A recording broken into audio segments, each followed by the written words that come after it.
Matthews has Ospreay. Oh, to the back of the head. And now Matthews. If you come at the king, you best not miss.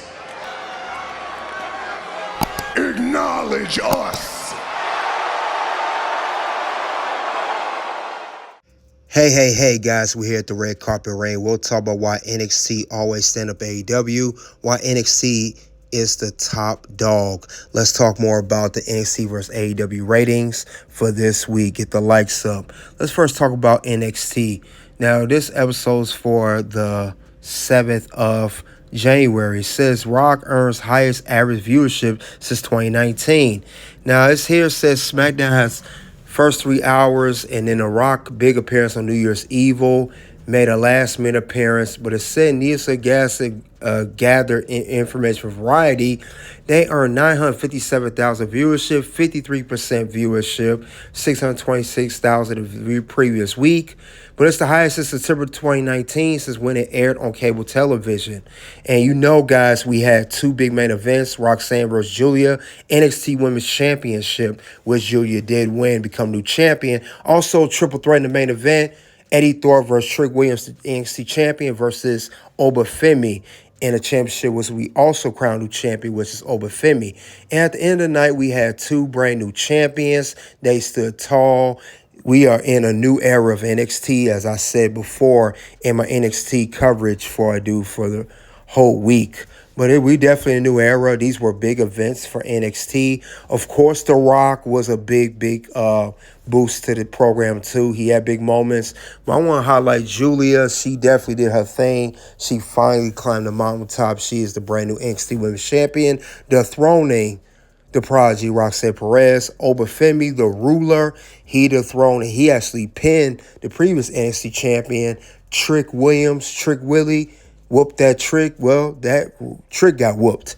And think about this brand new NXT Heritage Cup champion, Lexis King. That was another part of the program as well, which was very, very good to say. Now let's move on to AEW Dynamite. They had the return of Kenny Omega after diverticulitis, if you know how to pronounce it. But, you know, despite all that, they only pulled in 615,000, better than the previous week, 595,000, and a very important 1849 demographic. We saw the first ever women's casino gauntlet match to take on Mariah May, which was won by Chris Statlander. So it was her, Willow Nightingale versus Toni Storm. This is the match card for NXT Dynamite. You know, Mark Briscoe versus Bobby Lashley. MJF appeared live, private party, casino gauntlet match. For the women, we heard from Mariah May, Jeff Jarrett. We do have Moxley versus Will Hobbs. Will Hobbs won a casino gauntlet for the men's. So that's going to take on Maximum Carnage. We also have a triple threat, private party, you know, Her Business and Mark Briscoe. You know, it's also going to be a good one there. They will have one, trios match, I meant to say. But yeah, Kenny Omega. Has Ospreay. Oh! And now Matthews. Like I said, these were some good highlights. That was Buddy Matthews versus Will Ospreay, which opened up AEW Dynamite. Very good, solid match. But compared to both shows, NXT New Year Evil and AEW Dynamite for the January 8th edition, now NXT clearly beat them in the ratings. They stomped it in just like Buddy Matthews stomped out Will Ospreay. Now, we know that was due to The Rock, the highest rating. It did so well in ratings that NXT broadcasted NXT New Year Evil to go head-to-head with Collision, which is the B show for AEW, All Elite Wrestling. I don't know what the numbers is in for that, but we will have to see. I know it'll cover AEW Collision because I don't watch it that much. I mean, I watch highlights, but let's just keep it real. The show sucks. I mean, let's be honest. But anyway, back to NXT versus AEW Dynamite. Now, these shows, they both were good quality shows as a whole. And AEW, I will give them props. They continue to do better. They still slack on a couple of things. Like, I'm not really feeling the whole Jeff Jarrett chasing the AEW World Championship at age 57. Come on, really? He had a segment with MJF.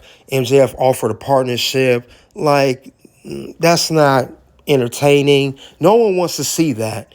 So I guess they're going to have a little feud going on. So they had that. Then we saw Mariah May and Harley Cameron.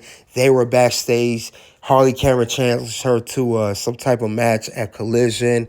Again, not entertaining unless you just want to look at the women's bodies all day. But as far as wrestling, in-ring competition goes, no, nobody's feeling that either. So like I said, AEW, they still have these whack, weak, corny backstage segments or in-ring segments that waste time of the show or the program, and they could utilize that time and do something else with the program.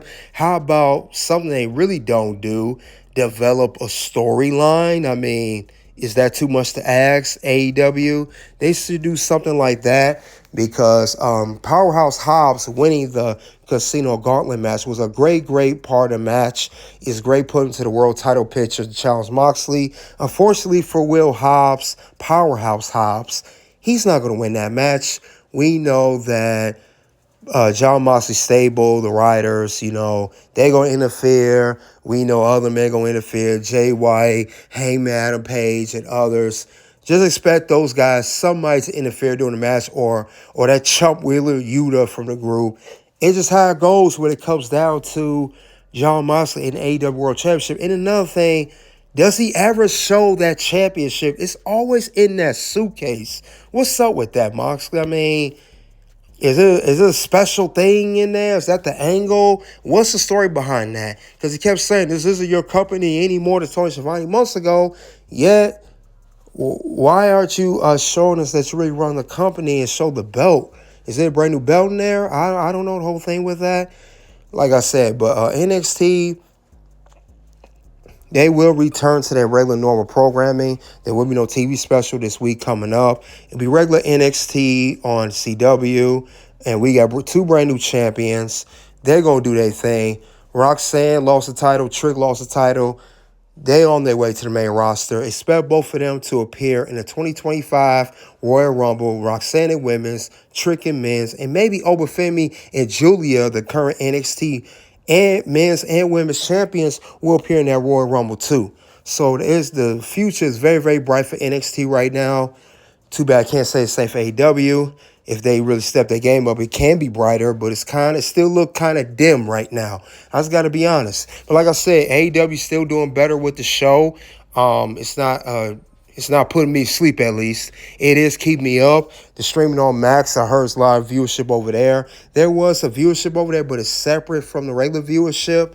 I just want to see more young talent get pushed in AEW instead of seeing 50-year-old Adam Copeland, Jeff Jarrett, and others chasing the world title. Like, let's stop it.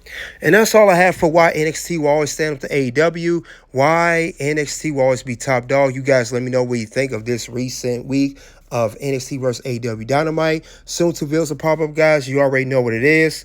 OUNT.